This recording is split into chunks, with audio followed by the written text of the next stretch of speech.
मेरा नाम रविरंजन कुमार है और हम बाराचट्टी प्रखंड से बिलोंग करते हैं और गांव मेरा पद्मचक है। और यहाँ पे हम समेकित कृषि प्रणाली पे काम कर रहे हैं और यहाँ पे पालन भी कर रहे हैं। समेकित कृषि प्रणाली में बकरी पालन, मछली पालन, मुर्गी पालन, गाय पालन और जैविक खेती का भी काम कर रहे हैं साथ में। अभी तो जैविक खेती ज़्यादा नहीं किए हैं, लेकिन उसे धीरे धीरे सारा बिजनेस को डेवलप कर रहे हैं।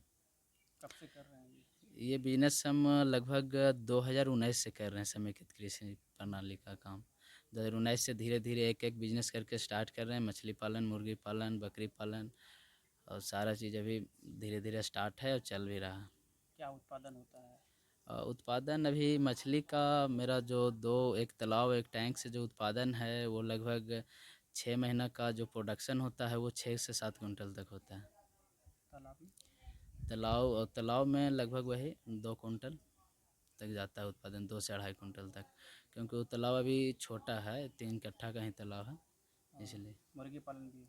मुर्गी पालन में लगभग हम, मुर्गी पालन का सेट मेरा 1,000 का है, तो उसमें हम लगभग 12 से 13 कुंटल तक प्रोडक्शन ले जाते हैं हर महीने। हर महीने का वो। बकरी भी है, गाय भी है? हाँ, बकरी भी है, गाय भी है। गाय से मैंने लगभग गोबर हो जाता है, गोबर जो होता है उससे हम जैविक खेती में यूज़ कर लेते हैं। और गाय से जो दूध होता है वो होटल में चल जाता है। एक योजना का भी लाभ मिला है? हाँ, एक योजना का लाभ मिला है, प्रधानमंत्री मत्स्य संपदा योजना से, जिसमें हमको 40% सब्सिडी मिला है। 7.5 लाख का योजना था और 3 लाख रुपया सब्सिडी उसमें मिला है। उसमें क्या होगा? उसमें आरएस मछली पालन होगा। आरएस में तो रेसिकुलेट एक्वाकल्चर सिस्टम है। उसमें फ़िल्टर लगा हुआ रहेगा, bio filter, electric filter, UV filter, सब फ़िल्टर से पानी फ़िल्टर होकर उसी में एक ही पानी को फ़िल्टर कर करके उसी में से मछली पालन करते रहना। और जो वेस्ट पानी होगा वो हफ्ता या माने हफ्ता दिन या 8 दिन पर उसको निकालना है और फिर उतना पानी ऐड कर देना है।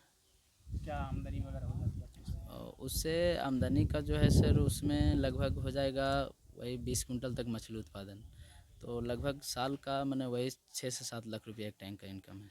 मछली से? हाँ, मछली से ओवरऑल उस। इनकम की बात करें तो क्या हो जाता होगा? अगर ओवरऑल इनकम बात करें, अगर टोटल सारा बिजनेस लगा के, तो वही 35-40 हज़ार तक चल जाता है सर, महीने का? महीने का।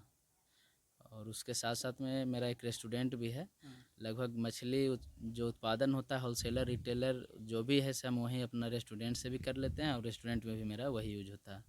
अच्छा। और लगभग 50% जैविक पर ही काम कर रहे हैं हम। मछली को भी अगर ग्रोथ के लिए देना है तो जैविक प्रोडक्ट, मुर्गी को भी ग्रोथ के लिए देना है तो जैविक प्रोडक्ट, अगर गाय को भी प्रोटीन देना है तो जैविक ही प्रोडक्ट से तैयार होता है, उसी का हम प्रयोग करते हैं। तो आइडिया कैसा है कि नहीं हमको ये इंटीग्रेटेड फार्मिंग ही करना है? देखिए सर, आइडिया आया था, हम कभी ट्रेनिंग में गए थे कृषि विभाग से, तो उस समय आइडिया आया कि हम जब 9th-10th में पढ़ रहे थे उसी समय से हमको सोच था कि हम एग्रीकल्चर ही करें। तो एग्रीकल्चर करें तो ट्रेनिंग में गए जब ब्लॉक से, तो उस समय समेकित कृषि प्रणाली पर ट्रेनिंग में हुआ। तो वहाँ से हमको प्रोत्साहन मिला कि नहीं, ये करना चाहिए, इसमें बढ़िया इनकम भी है और स्कोप भी बहुत बढ़िया है, तो इसमें करना चाहिए इंटीग्रेटेड फार्मिंग। तो उसी समय से हम स्टार्ट कर दिए थे इंटीग्रेटेड फार्मिंग।